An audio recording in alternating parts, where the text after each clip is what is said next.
Welcome to another session of Isaac's Ideological Impressions. How you doing today, Isaac? I'm doing good. How are you? I'm doing just fine. Thank you for asking.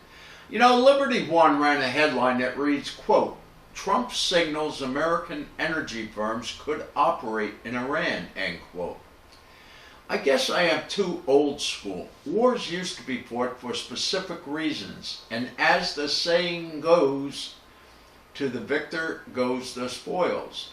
I believe we need to finish this war. And in the conclusion, take the oil fields and their oil as war reparations.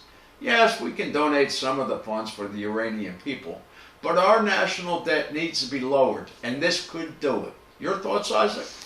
Yeah, I think that is. I think that's a really good point because in the past, wars have been fought for the spoil, I guess you'd say, for the resources, and well, Iran has a lot of oil, and America has a lot of debt, 39 trillion, if we're gonna be exact, and it's not good. And I think that this is a good way. I think that we should for sure take over some of it, and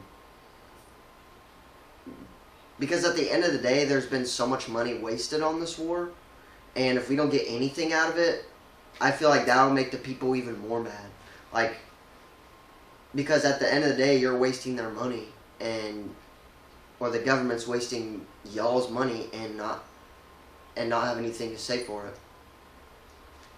So I think it's necessary that we take some of their resources.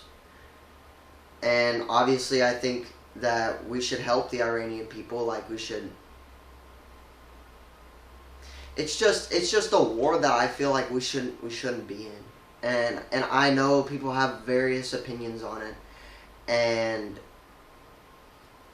like, for instance, if we look at why World War II started, it I don't think it was more of a reset, in my opinion. I think it was, because from my perspective, same thing with like 9/11.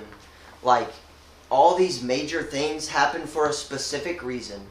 For instance, the Patriot Act, that was signed after 9/11. And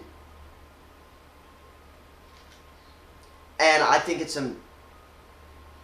and that was for the sole purpose of just monitoring people, and they're slowly taking away our freedoms by doing these things, such as 9/11. But anyways, I got a little off topic. I just think that these wars are for the gain of the wealthy. And, like, for instance, World War II was funded, all the guns for both sides, 90% was funded by George W. Bush's grandfather. One is father or grandfather. And that should be concerning to every single person, because if an American is funding both sides of a war, who's really winning here? That's my question. Okay, Isaac, good answer.